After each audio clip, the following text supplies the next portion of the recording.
Hi friends, मैं आकांक्षा Sharma GK with आकांक्षा में आपका स्वागत करती हूँ। एमपीपीएससी मेंस में आज हम पर्यावरण की क्लास पढ़ने वाले हैं और आज हमारी क्लास 29 है।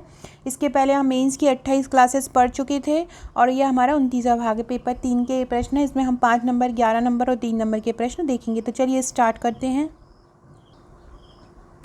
पहला क्वेश्चन है ई अपशिष्ट को समझाइए। ई अपशिष्ट को समझाइए। ई अपशिष्ट क्या होते हैं? तो ई अपशिष्ट मतलब होता है इलेक्ट्रॉनिक अपशिष्ट। जो इलेक्ट्रॉनिक सामान होता है उससे जो कचरा जो होता है उसका जो अपशिष्ट पदार्थ होता है जो नदियों में बहा दिया जाता है, ज़मीन पर फेंक दिया जाता है, तो वो जो अपशिष्ट होता है वो ई अपशिष्ट कहलाता है। इसका एक आंकड़ा अभी 4-5 दिन पहले एक न्यूज़पेपर में भी आया था। वो आंकड़ा भी मैं आपको बताऊंगी। मैंने अपने पर्यावरण ग्रुप में उस आंकड़े को डाला है, तो उस आंकड़े को भी आप यहाँ पर मेंशन कर लीजिएगा। ऐसे अपशिष्ट जिनका निर्माण इलेक्ट्रिकल और इलेक्ट्रॉनिक उपकरणों के अनुपयुक्त और बेकार हो जाने से होता है। मतलब ऐसे अपशिष्ट जिनका निर्माण किससे होता है? कोई भी ऐसा इलेक्ट्रिकल और इलेक्ट्रॉनिक उपकरण जो अब यूज़ में नहीं है, जो अनुपयुक्त है और बेकार है, तो उससे इसका निर्माण होता है। इसमें अनेक खतरनाक रसायन और भारी वस्तुएं, धातुएं जैसे कि सीसा, कैडमियम, बेरिलियम ये पाया जाता है। ये इलेक्ट्रॉनिक जो अपशिष्ट पदार्थ है वो जनरली इन्हीं धातुओं से बनते हैं। तो उनमें क्या पाया जाता है? सीसा, कैडमियम, बेरिलियम। प्रदूषण के साथ साथ ये मानव स्वास्थ्य के लिए भी बहुत ज़्यादा खतरा उत्पन्न कर देते हैं, तो इसलिए इनका प्रबंधन बहुत ज़्यादा आवश्यक है। अब हम इसका प्रबंधन कैसे करते हैं वो हम पढ़ते हैं। ई अपशिष्ट प्रबंधन, इसमें हम भूमि भराव की वही प्रक्रिया अपनाते हैं जो ठोस अपशिष्ट में अपनाई जाती है। ठोस अपशिष्ट प्रबंधन, ई अपशिष्ट प्रबंधन लगभग सेम है। तो जो हम ठोस अपशिष्ट प्रबंधन में जो विधि अपनाते हैं कि हमको ठोस अपशिष्ट को प्रबंधन करना है, किस प्रकार से करेंगे, वही हम ई अपशिष्ट के लिए अपनाते हैं। तो ठोस अपशिष्ट प्रबंधन के लिए पहली तकनीक है परिशोधन। पहली क्या है? परिशोधन। इस प्रक्रिया में ई अपशिष्ट में से पहले उसमें शामिल धातुओं को अलग किया जाता है, इसके बाद उसका परिशोधन होता है। परिशोधन क्या होता है कि ई अपशिष्ट में से हम जो उसमें धातुएं मिली हुई होती, जैसे कि हमने अभी ऊपर पढ़ा कैडमियम, बेरिलियम, तो उन धातुओं को हम अलग कर लेते हैं, उसके बाद उसका परिशोधन करते हैं। दूसरा है विखंडन। इसमें क्या होता है? पहले ई अपशिष्ट को विखंडन फैक्ट्री में इकट्ठा किया जाता है। पहले जितने भी ई अपशिष्ट होते हैं उनको विखंडन फैक्ट्री में इकट्ठे करते हैं, फिर इसमें उपस्थित धातुओं को अलग अलग डिब्बों में डाला जाता है। फिर इसमें जो धातुएं उपस्थित रहती हैं उनको अलग अलग डिब्बों में डाल दिया जाता है। यहाँ गैस और द्रव्य अलग अलग हो जाता है। फिर यहाँ पे क्या होता है? गैस अलग हो जाता है, द्रव्य अलग हो जाता है। तो विखंडन में क्या आ जाएगा? पहले ई अपशिष्ट को विखंडन फैक्ट्री में इकट्ठा किया जाता है, फिर इसमें उपस्थित धातुओं को अलग अलग डिब्बों में डाला जाता है। यहाँ गैस और द्रव्य अलग अलग हो जाता है। इसके बाद इसमें विखंडन होता है। अगला क्वेश्चन है ई कचरा प्रबंधन अधिनियम 2018 क्या है? एक अधिनियम आया था ई कचरा प्रबंधन अधिनियम 2018 में, वह क्या है? आगे बढ़ने से पहले फ्रेंड्स, जिससे मैं आपको पढ़ा रही हूँ, मेरा मेंस का पैकेज है। मेरा जो मेंस का पैकेज है उसमें आपको 41 बुकलेट मिलती हैं। 41 बुकलेट में आपको 12 बुकलेट 3 नंबर की मिलती हैं और 29 बुकलेट आपको 5 नंबर और 11 नंबर की मिलती हैं। इसके साथ हम आपको 25 व्हाट्सएप के ग्रुप भी प्रोवाइड करते हैं जहां पर आपकी तैयारी करवाई जाती है। जैसे कि ये क्वेश्चन भी मैंने अपने ग्रुप में प्रोवाइड कराए थे। कोई आंकड़ा मुझे मिलता है, कोई करंट का क्वेश्चन मुझे मिलता है, तो मैं उन ग्रुप में देती हूँ। जो ग्रुप हैं ये सब्जेक्ट वाइज हैं, जैसे कि पॉलिटी का अलग है, पर्यावरण का अलग है, जीव विज्ञान का अलग है, भौतिकी का अलग है, साइंस टेक का अलग है, पॉलिटी का अलग है, ज्योग्राफी का अलग है, इकोनॉमिक्स का अलग है। ऐसे अलग अलग है, वो उनसे संबंधित उसी टॉपिक से, सिलेबस से संबंधित क्वेश्चन दिए जाते हैं। अगर आप हमारा ये पैकेज लेना चाहते हैं तो ले सकते हैं। मेंस के पैकेज का चार्ज है 11,999। कॉपी कुरियर रेट बढ़ चुका है। जो पेजेस रहते हैं उसका रेट आप बढ़ चुका है। आप डेली न्यूज़पेपर में पढ़ रहे हैं, तो अब हमारे लिए पॉसिबल नहीं है रेट कम करना। रेट इंक्रीज़ होंगे, अब डिक्रीज़ नहीं होंगे रेट। तो आप जितना जल्दी आप मेंस का पैकेज बुक कर सकते हैं आप करा सकते हैं। इसके अलावा आप अगर इसकी सॉफ्ट कॉपी लेना चाहते हैं, आपके पास कोई और ऑप्शन हो फोटो कॉपी कराने का, तो आप सॉफ्ट कॉपी भी ले सकते हैं। 499 में आपको इसकी सॉफ्ट कॉपी मिल जाएगी।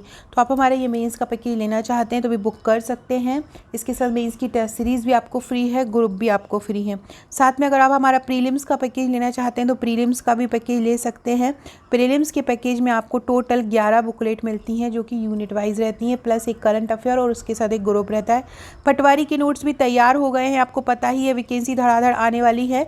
तो ये एमपी पटवारी के नोट्स हैं। पटवारी के नोट्स की आपको 9 बुकलेट मिलेंगी और ये भी यूनिट वाइज है, पूरी सिलेबस वाइज है। बहुत आसान तरीके से नोट्स को तैयार किया गया है, तो आप ये भी मंगवा सकते हैं। चलिए अगला क्वेश्चन देखते हैं। और WhatsApp group, Telegram group, Insta पे जुड़ जाइएगा, लिंक डिस्क्रिप्शन बॉक्स में मिल जाएगी। और अगर आपका नंबर मेरे पास सेव नहीं है तो व्हाट्सएप करके सेव करवा दीजिएगा। ई कचरा प्रबंधन अधिनियम 2018 क्या है? तो मार्च 2016 में भारत के पर्यावरण, वन और जलवायु परिवर्तन मंत्रालय द्वारा ई कचरा नियम 2011 में संशोधन कर ई कचरा प्रबंधन नियम 2016 को अधिसूचित किया गया।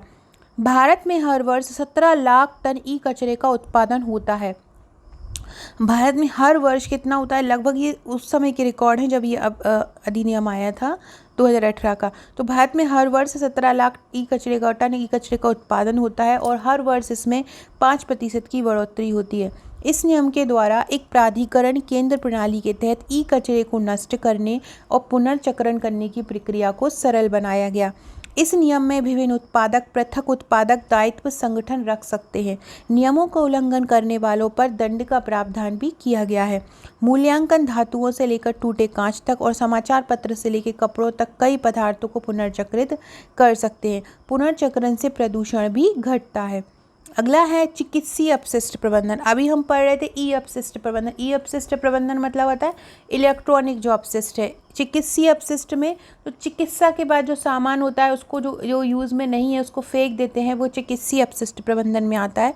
इसका मुख्य उद्देश्य क्या होता है? अस्पतालों से निकलने वाली दवाइयों, दैनिक इस्तेमाल में आने वाले निडल, ब्लड बैग, इंजेक्शन और अपशिष्ट पदार्थों का निपटान करना। प्रबंधन क्या होता है? ऐसी प्रौद्योगिकी आयात की गई जिसमें चिकित्सीय कचरों को परिवर्तित कर उसके आकार में बदला जाता है। 3 उपकरण की सहायता इसमें ली जाती है। एक होता है इंसिनरेटर, एक दूसरा होता है ऑटोक्लाव और तीसरा होता है श्रेडर। इंसिनरेटर क्या होता है? अस्पताल के कचरे को जलाकर राख बनाना। अस्पताल का जो कचरा है उसको जलाकर राख बनाना, उसे इंसिनरेटर बोलते हैं। दूसरा है ऑटोक्लेव। अस्पताल के कचरे को कीटाणु रहित किया जाता है। ऑटोक्लाव मतलब क्या होता है? अस्पताल के कचरे को इसमें कीटाणु रहित किया जाता है। इंसिनरेटर मतलब अस्पताल के कचरे को जलाकर राख बनाते हैं। श्रेडर क्या होता है? चिकित्सीय कचरे को काट पीट कर आकार में बदलना। श्रेडर क्या होता है? चिकित्सीय कचरे को काट पीट कर आकार में बदलना। पर्यावरण और वन मंत्रालय के बायोमेडिकल टेस्ट अधिनियम 1998 के तहत अस्पताल के कचरे का पूर्ण प्रबंधन करने का फैसला लिया गया। चिकित्सीय कचरे को काट पीट कर आकार में बदलना श्रेडर का काम होता है। पर्यावरण वन मंत्रालय के बायोमेडिकल टेस्ट अधिनियम 1998 के तहत अस्पताल के कचरे का पूर्ण प्रबंधन करने का फैसला लिया गया। अब ये प्रबंधन में 3 रंग की योजना अस्पताल में होती है। पहली श्रेणी में पीला रंग, दूसरी श्रेणी में लाल रंग और तीसरी श्रेणी में नीला रंग। पहली श्रेणी की जो पीला रंग है उसमें संक्रमण की संभावना वाला कचरा होता है। निपटान कैसे किया जाता है? गहराई में दफन करके दाहक मिट्टी के द्वारा। द्वितीय श्रेणी में लाल रंग की पट्टी होती है, उदाहरण पट्टियाँ। इसमें उच्च दाब पर स्टेरिलाइजेशन प्लस माइक्रोवेविंग का काम होता है। तृतीय श्रेणी में नीला कलर का योजना बनाई गई है, इसमें प्लास्टिक शीशे का संक्रमण किया जाता है। अगला क्वेश्चन है ठोस अपशिष्ट क्या है? इसको प्रभावों को लिखते हुए इसकी स्थिति का वर्णन कीजिए। ठोस अपशिष्ट वे पदार्थ होते हैं जो उपयोग के बाद बेकार हो जाते हैं तथा जिनका कोई आर्थिक उपयोग नहीं होता है, जैसे कि कांच का सामान हुआ या प्लास्टिक हुआ। ठोस अपशिष्ट पूरे विश्व में एक समस्या बना हुआ है। यह समस्या वास्तव में आधुनिक भौतिकवादी समाज की देन है। प्रयोग करो व फेंको की संस्कृति इसके लिए जिम्मेदार है। यूज़ करो फेंको, यूज़ करो फेंको। आप फेंक रहे हैं धरती पर तो वो अपशिष्ट के रूप में उभर रहा है। ठोस अपशिष्ट के क्या क्या प्रकार होते हैं? तो उसमें एक औद्योगिक अपशिष्ट होता है, कृषि अपशिष्ट, कृषि उत्पाद, भूसा, चिकित्सा अपशिष्ट में शरीर के अंग, नगर पालिका अपशिष्ट में घरेलू कचरा आ जाएगा, फिशरीज अपशिष्ट, मलबे का अंबार लगा रहता है जगह जगह। अब तो खैर कम हो गया है, जब स्वच्छता अभियान के पहले, स्वच्छता अभियान के पहले तो बहुत ज़्यादा ही होता था, लेकिन अभी भी इसका कोई ऐसा नहीं है कि बिल्कुल ही साफ़ हो गया हो। विकसित देशों में कृषि अपशिष्ट प्रमुख समस्या है। भारत में ठोस अपशिष्ट का अगर आंकड़े देखें तो भारत में औसत रूप से 500 ग्राम प्रति व्यक्ति प्रतिदिन ठोस अपशिष्ट उत्पन्न होता है। मतलब प्रति व्यक्ति द्वारा 500 ग्राम ठोस अपशिष्ट उत्पन्न किया जाता है। भारतीय शहरों से उत्पन्न कचरों में कार्बन, जैविक पदार्थ, सब्जियां आदि होते हैं। ये देखिए अगर ठोस अपशिष्ट के प्रकार तो 1997 में 6 मिलियन टन था और 2016 की बात करें तो ये 68 मिलियन टन हो गया। 1977 में कितना था, 6 मिलियन टन था केवल, और वहाँ जहाँ 2016 की बात की जाए तो वहाँ पे कितना हो गया, 68 मिलियन टन हो गया। और अगर ये देखा जाए तो इनमें ठोस अपशिष्ट में जैव निम्नीकृत 48% होता है, राख 4%, प्लास्टिक 9%, अन्य 4%, पेपर 8%, अक्रिय जो पदार्थ होते हैं वो बच्चों किसी से क्रिया नहीं करते 25%, कांच 1%, मेटल 1%। ये जो है भारत में ठोस अपशिष्ट के जो एक प्रकार है कि किस प्रकार के रहते हैं। इसके अलावा ठोस अपशिष्ट के प्रभाव देखें तो वो मानव स्वास्थ्य पर भी डालता है, पर्यावरण पर भी डालता है और जानवर जलीय जीवन पर भी प्रभाव डालता है। ठोस अपशिष्ट समस्या के कारण क्या है, तो सबसे पहला कारण है तीव्र नगरीकरण। जितना ज़्यादा जनसंख्या बढ़ रही है, लोग नगर की तरफ भाग रहे हैं तो वो यूज़ एंड थ्रो वाली प्रोसेस हो रही है। कोई भी चीज़ को यूज़ कर रहे हैं, प्रबंधन नहीं है, सफाई नहीं है, सार्वजनिक समाज के प्रति व्यक्ति की कोई उदासीनता नहीं है कि हमारे आसपास गंदगी पड़ी है उसको हम सही करें।